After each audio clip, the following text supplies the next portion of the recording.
College জীবনের সোনালি অতীতগুলো যদি আমরা সোনার খাঁচায় বন্দি করতে পারতাম তাহলে কিন্তু আমরা সেটাই করতাম।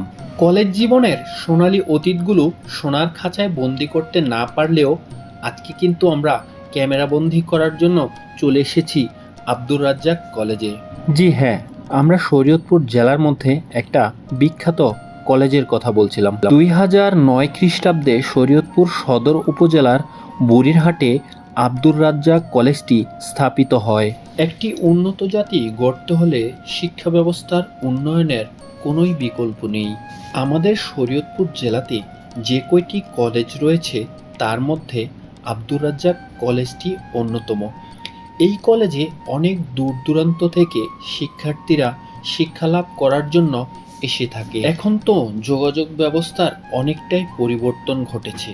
80 এবং 90 শতকে যারা কলেজে পড়াশোনা করত তারা মাইলের পর মাইল পায়ে হেঁটে কলেজের উদ্দেশ্যে যাত্রা করত। সকালে রওনা দিত, বিকালে বাড়ি ফিরত। সে এক অন্যরকম অধ্যায় ছিল। ফিরে গিয়েছিলাম 80 এবং 90 দশকের কথায়। সে সময় যারা পড়াশোনা করেছেন তারাই আমার এই কথার মর্ম বুঝবেন। শরীয়তপুর জেলার আব্দুর রাজ্জাক কলেজ নিয়ে আজকে যেই ভিডিওটি আপনাদের সামনে করছি, সেই ভিডিওটি দেখে কি আপনার কোনো স্মৃতিচারণ হচ্ছে? আপনার কি সেই পুরনো স্কুল কলেজের দিনের কথা মনে পড়ছে, বা আপনার হারিয়ে যাওয়া সহপাঠীর কথা মনে পড়ছে? তাহলে অবশ্যই এই ভিডিওর কমেন্ট বক্সে আপনি আপনার সেই স্মৃতিচারণের কথা কমেন্ট করে জানিয়ে দিতে পারেন। জননেতা আলহাজ আব্দুর রাজ্জাকের হাত ধরেই শরীয়তপুরের প্রত্যন্ত অঞ্চল বুড়িরহাটে এই আব্দুর রাজ্জাক কলেজটি নির্মাণ করা হয়। তৎকালীন সময়ে অত্র অঞ্চলে এরকম একটি শিক্ষা প্রতিষ্ঠান পেয়ে স্থানীয়দের মাঝে ফুটেছিল হাসি এবং আনন্দ।